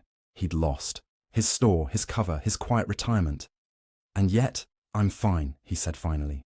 "Just ready for this to be over." Reyes nodded in understanding. "The helicopter's waiting. Let's get you out of here." As they exited the building, Miguel paused to look back at Vega's body one last time. The cartel leader's final taunt still resonated uncomfortably within him. This was who he was. This was who he would always be. The question now was what he would do with that knowledge. 2 days after the raid on the mining facility, Miguel stood in Sheriff Ray Mendoza's hospital room. Diane had been moved from ICU to recovery, her condition stabilized but still serious. Ray hadn't left her side. "The doctors say she'll make a full recovery," Ray said, his voice rough with exhaustion. 6 weeks, maybe 2 months of rehab." Miguel nodded, genuinely relieved. "That's good news. Elena and her family, in federal protective custody. They'll be relocated under new identities once the paperwork clears." Miguel looked out the window at the desert landscape. "They'll be safe." Ray studied Miguel's face. "And you? What happens to you now?" Before Miguel could answer, his phone buzzed. The caller ID showed Agent Reyes. "We've got a problem," she said without preamble. "Armando Vega just arrived in El Paso." Miguel's blood went cold. "Alejandro's brother?" "The same. He's assumed control of Los Sangre, and his first order of business appears to be avenging his brother." Reyes paused. "There's a bounty on you, Miguel. $5 million. Just me? And anyone who helped you? Sheriff Mendoza, his wife, the DEA team." Reyes's voice hardened.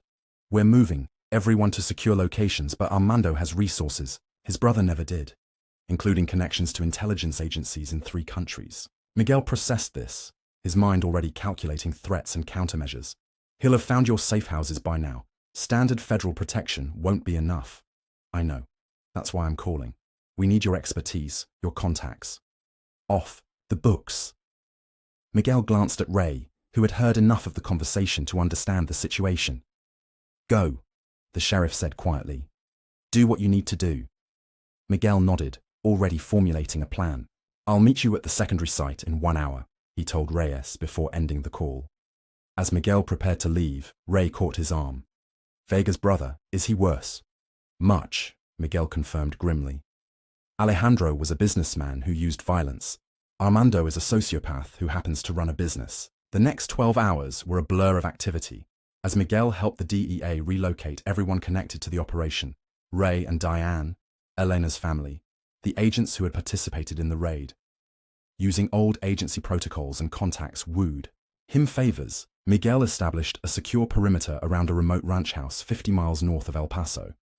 But even as they worked to protect those at risk, reports came in of Armando's escalating hunt. 2 federal marshals killed in a safe house breach. A DEA outpost in Las Cruces attacked. The hospital where Diane had been recovering bombed minutes after she'd been evacuated. Armando wasn't just seeking revenge, he was making a statement about the consequences of crossing Los Sangre. At the ranch house, Miguel gathered the core team: Reyes, Vasquez, Chen, and Diaz. Defensive measures won't be enough, he explained, spreading a map across the table. As long as Armando is operating, none of you are safe, none of us are, Reyes frowned. What are you suggesting? We take the fight to him. Now, while he's still consolidating power.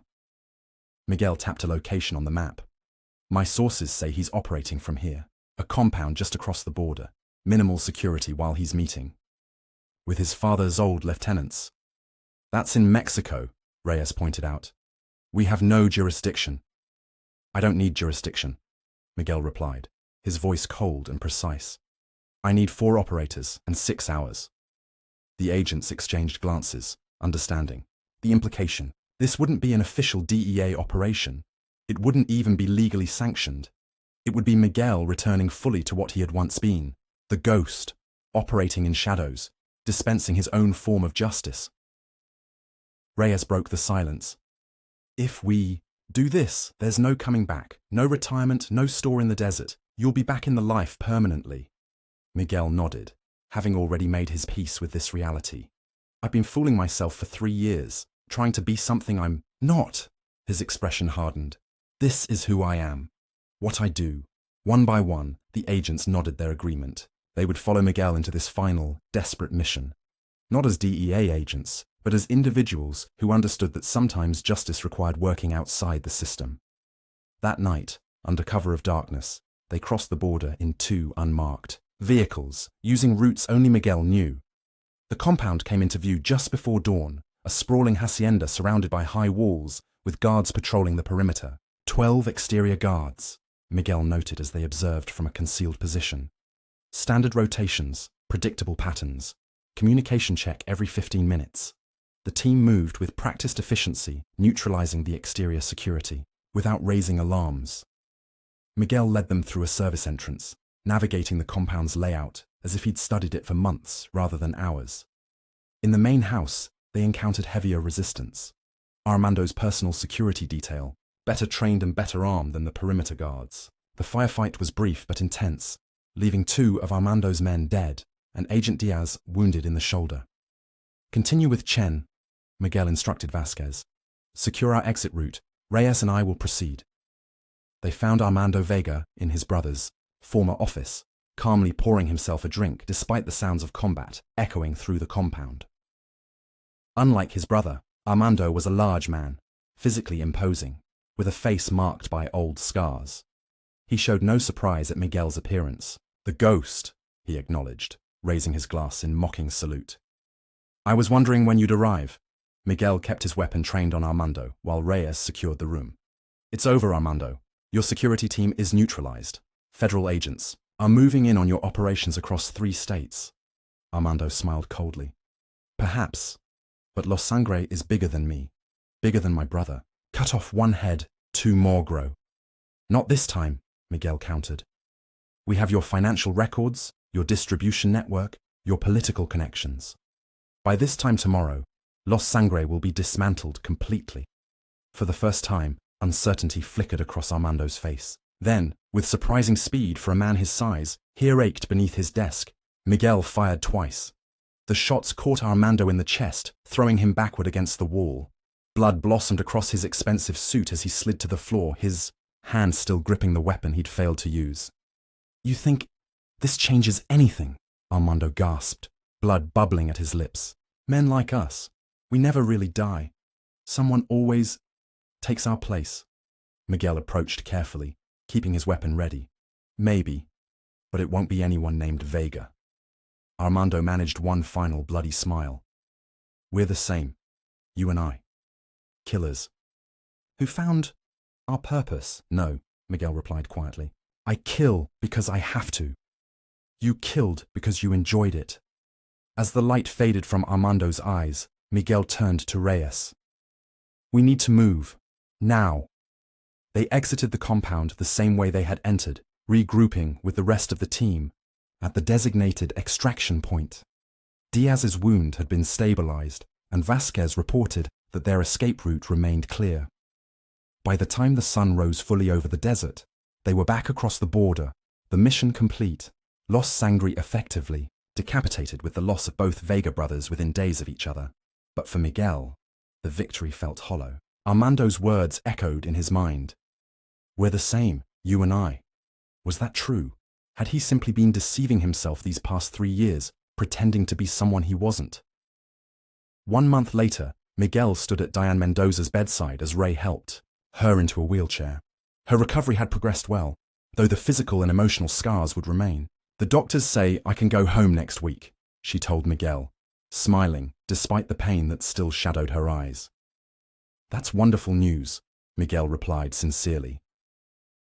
After they stepped into the hospital corridor, Ray pulled Miguel aside. Elena's family got their new identities yesterday, somewhere in the Pacific Northwest, I hear. Miguel nodded. Best for everyone if they start fresh far from here. And you? Ray asked. What's next for the ghost? Before Miguel could answer, Agent Reyes approached from the elevator. Since the operation against Armando Vega, she'd been Miguel's primary contact with federal authorities, managing the complex aftermath of their unsanctioned mission. The paperwork's complete, she informed him. New identity, background, credentials. She handed him a sealed envelope. Everything you need to disappear. Again. Miguel took the envelope but didn't open it. And the team?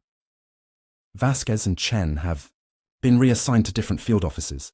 Diaz is recovering well, considering. Reyes hesitated. The official record shows a joint task force operation against the Vega brothers, fully sanctioned. No one will come looking for explanations. Thank you, Miguel said simply. Ray extended his hand. Whatever's in that envelope, whatever you decide to do next. You saved lives, Miguel. Mine included. Miguel shook the sheriff's hand. Take care of Diane. And yourself. As Miguel walked away, Reyes fell into step beside him. You haven't asked about the offer. What offer? A permanent position. Special consultant to the DEA's Cartel task force, using your skills, your experience, for something that matters. Miguel paused, considering. For 3 years, he had convinced himself that peace meant anonymity, isolation, pretending to be something he wasn't. But the events of the past month had forced him to confront the truth. He was neither the cold-blooded operative he'd once been, nor the simple store clerk he'd pretended to be. Perhaps there was a middle path. 6 months later, a nondescript man sat at a cafe in Prague, sipping coffee while observing the street. His weathered hands betrayed nothing of his past, just as his quiet demeanor hid decades of fieldwork. Is this seat taken? A familiar voice asked. Miguel looked up to find Agent Reyes standing before him, dressed in civilian clothes. Please. He gestured to the empty chair. Reyes sat, ordering coffee from a passing waiter before turning her attention to Miguel. The Ruiz Cartel operation was a complete success. 3 senior lieutenants in custody, distribution network dismantled. Okay. Heard, Miguel replied. Good work. We couldn't have done it without your intelligence. Reyes studied him. How are you finding consultant work? Miguel allowed himself a small smile.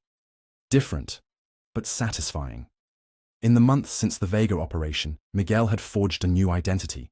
Neither the ghost of his CIA days, nor the anonymous store clerk. As a special consultant to international counter-narcotics operations, he provided intelligence, analysis, and occasional field guidance without directly participating in wet work. Ray and Diane send their regards, Reyes continued. They're talking about retiring to Colorado next year. They deserve it. After a comfortable silence, Reyes asked the question Miguel had been expecting. Any regrets about not taking that full retirement package? The quiet life? Miguel gazed at the Prague skyline, considering. I tried the quiet life. It didn't fit. And this does? This? Miguel paused, finding the right words. This allows me to use what I know, what I can do, without losing myself in it. He met her eyes. I'm not the ghost anymore, but I'm not pretending to be someone else either. Reyes nodded, understanding. Well, whenever you're ready for the next operation, just say the word. As she departed, Miguel returned to his coffee, watching the flow of people along the ancient, cobblestone streets. In 3 days, he would brief a joint Interpol DEA task force on emerging cartel methodologies. Next month, perhaps field training for new agents, work that mattered, that saved lives, that used his skills without requiring him to become the weapon he once had been. He thought briefly of Lobo's Market, now rebuilt under new ownership. Of Elena and her family, safe in their new lives. Of the Vega brothers, whose empire had crumbled in the wake of their deaths. Miguel Fuentes, formerly Agent 37291, formerly a convenience store clerk, had finally found the balance he'd been seeking. Not in running from his past, but in acknowledging it. Not in denying his skills, but in channeling them towards something better. For the former ghost of Medellin, it wasn't the peaceful retirement he'd once imagined. It was something far more valuable. It was authenticity.